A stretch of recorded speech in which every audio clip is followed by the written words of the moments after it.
और आपके माध्यम से ये बात समाज के अंदर जाएगी, क्योंकि मीडिया बंधु के अगर साथी ना हो, क्योंकि आप मेरे लिए सारथी की तरह हैं। सारथी का मतलब आप सभी समझते हैं कि महाभारत के अंदर अगर सारथी प्रभु कृष्ण ना हो तो शायद पांडव उस युद्ध को नहीं जीत सकते। तो आप ऐसे साथी हैं। ऐसे साथी होने के बाद शायद दिल्ली के अंदर, क्योंकि जो इसका हमने प्रारूप रखा है, प्रारूप के रूप में आप शायद आज सर्वे करके भी आए होंगे, मुझे मालूम है, क्योंकि मीडिया बंधु हैं, अंतिम छोर तक जाते हैं, उसकी अच्छाई बुराई नाप के आते हैं।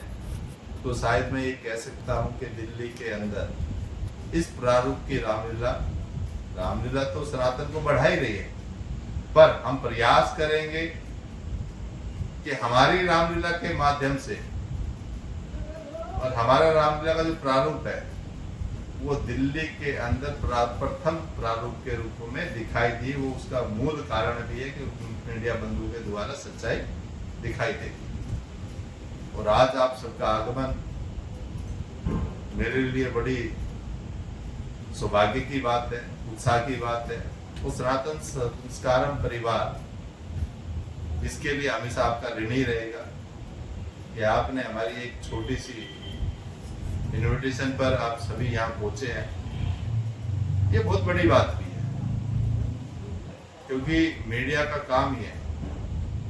प्रत्यक्ष को प्रमाण की आवश्यकता नहीं होती, सत्य दिखाना आपका ध्येय है। और समाज में सत्य जाएगा तो शायद हमारी मूलतः जो जिम्मेदारी है वो पूर्ण होगी। तो इसलिए आप सबके आगमन पर मैं आपको धन्यवाद करता हूँ। तो सनातन संस्कार परिवार आपका हमेशा ऋणी रहेगा।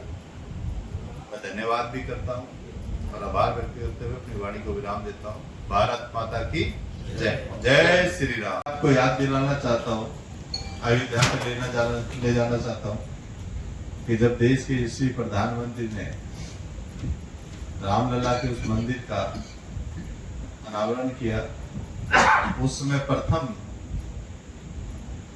उन लोगों के पैरों को धोया जिस लोगों ने वहां पे सेवा का भाव दिखाया। वो इसलिए नहीं कि देश के प्रधानमंत्री ने, उनको मालूम है, क्योंकि एक चाय बेचने वाला देश का यशस्वी प्रधानमंत्री बनाया। उन्होंने वो सभी सफर तय किए, वो सभी सफर तय किए। तो उनको हर व्यक्ति और दीनदयाल जी के विचारों से प्रेरित है, बाबा साहब के विचारों से प्रेरित है। तो वो विचार और वो संस्कार जो हमारे सनातन में है, हमारी संस्कृति में है, उसको देश के प्रधानमंत्री ने निभाया और निभाते हुए वो कहीं ना कहीं वो दिखाई आपको दिया। इसलिए इस मंच पर भी मैं उन सभी लोगों से प्रेरित हूँ जो समाज के उत्थान के लिए और समाज में समरसता के लिए कार्य करते हैं। तो इसलिए हमने भी यहाँ पर वो समरसता का भाव रखा है और उसके कारण से हमेशा दीप प्रज्वलन पर उन लोगों को बुलाया जो समाज में भागीदार होते हैं, जिसके कारण से समाज का उत्थान होता है। सर, आपकी रामलीला का टैगलाइन है परंपरा से भविष्य की ओर। तो जो यूथ है उसको रामलीला से जोड़ने के लिए क्या कोई विशेष या यहाँ पे यूथों को बुलाया जा सके? इतना बड़ा पंडाल तो है, शायद पहली बार है। कितनी गैदरिंग आ पाएगी वो मुझे नहीं पता, लेकिन यूथ के लिए क्या? मैंने आपको कहा कि इसमें जब लैंप लाइटिंग होगी तो हर श्रेणी का व्यक्ति आपको दिखाई दे रहा है। एक दिन का वो भी यूथ का भी रहने वाला है। सर, इससे पहले आपने नहीं बोला था। आपने 10 दिन है, मैं तो 4 ही दिन बोले, तो 10 दिन की श्रेणी में यूथ भी है। दिल्ली यूनिवर्सिटी में अभी विद्यार्थी परिषद की जीत हुई है। एक दिन दिल्ली यूनिवर्सिटी के जो विद्यार्थी परिषद के जो यूथ चुने गए हैं और दिल्ली यूनिवर्सिटी के जो यूथ, उसमें प्रोफेसर्स भी हो सकते हैं, उसमें यूथ आइकन भी हो सकते हैं। वो सभी लोग भी आपको इस मंच पर दिखाई देने वाले, आपको उसमें संशय नहीं होना चाहिए। अध्यक्ष सनातन संस्कारम, जैसा कि आपने नाम से देखा, हमारे सनातन संस्कारम सनातन को आगे बढ़ाने का है हमारा। जैसा अभी आपने पूछा था कि यूथ के लिए क्या कर रहे हैं, तो उसमें जो हमने अपनी टैगलाइन बनाई कि परंपरा से भविष्य की ओर। आजकल यूथ जो है वो रामलीला से सिर्फ दूर हो रहा है। उसको सिर्फ झूले या खाने में आता था वो रामलीला देखने के लिए। इसी चीज़ को हमने यहाँ पे उसको बढ़ावा देने के लिए कि यूथ आए रामलीला में कुछ ऐसे तकनीक और मंचन के साथ हमने उसका अरेंजमेंट किया है कि वो अच्छा मंचन दिखे यूथ को आके। जो आज की टेक्नोलॉजी है उसको यूज किया गया है इसके अंदर। 150 फुट बाय 20 फुट की स्क्रीन लगेगी, एलईडी स्क्रीन, जो आगे मंचन के साथ उसके इफेक्ट्स आएंगे मंचन के साथ करते करते।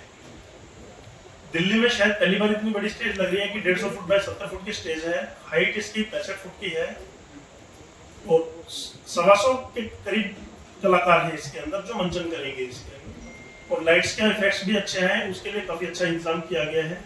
सुरक्षा की दृष्टि से 125 सीसीटीवी कैमरास लगाए गए हैं।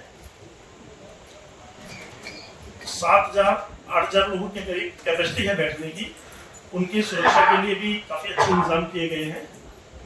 अरेंजमेंट सिस्टम स्टेडियम स्टाइल में किया गया है कि स्टेडियम स्टाइल में रहे कि पीछे वाले को डिस्टर्बेंस ना हो देखने के लिए। ऑपरेशन सिंदूर की झांकी है, आत्मनिर्भर भारत की झांकी है, इसरो की भी झांकी हमने बाहर लगाया।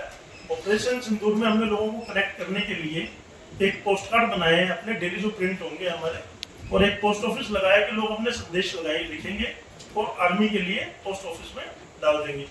और ऐसी कोशिश रहेगी कि हर तीसरे दिन आर्मी के यहाँ से कोई भी आए और उन्हें हम मंच पे उनके संदेश हैंड ओवर करें।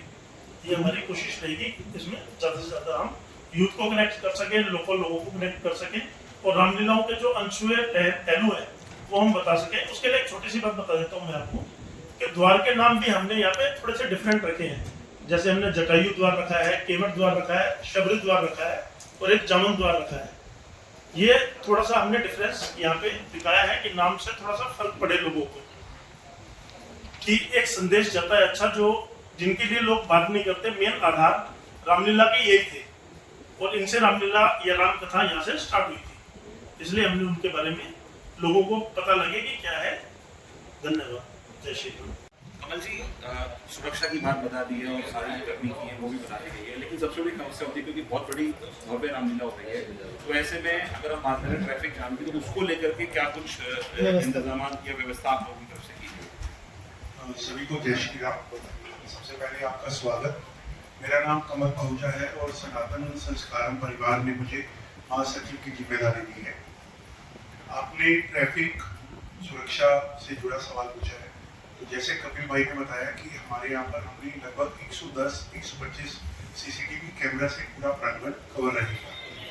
इसके अतिरिक्त जब भी हम सुरक्षा की बात करते हैं या जब हम ये बात करते हैं कि लोगों ने रामलीलाओं में आना कम कर दिया है, उसकी एक बहुत बड़ी वजह होती है भीड़ भाड़।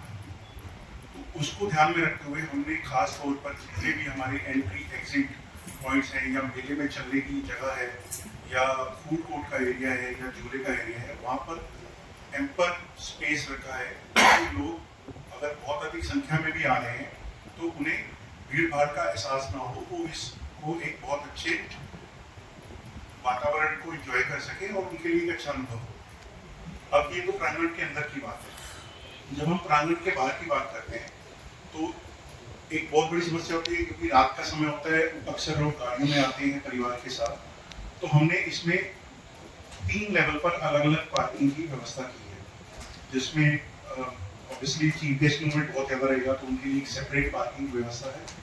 जो हमारे मेंबर्स हैं, सदस्य हैं, संस्था के अलग अलग लेवल पर जुड़े हुए लोग हैं, उनके लिए अलग व्यवस्था है। इसके अलावा पहले कार पार्किंग की फैसिलिटी अवेलेबल है।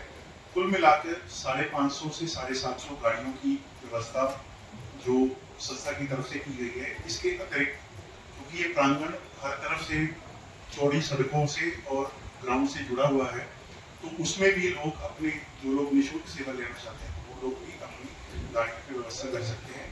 संस्था की तरफ से हर तरफ प्रकाश की व्यवस्था की गई है ताकि अंधेरे का भाव उन तक ना हो।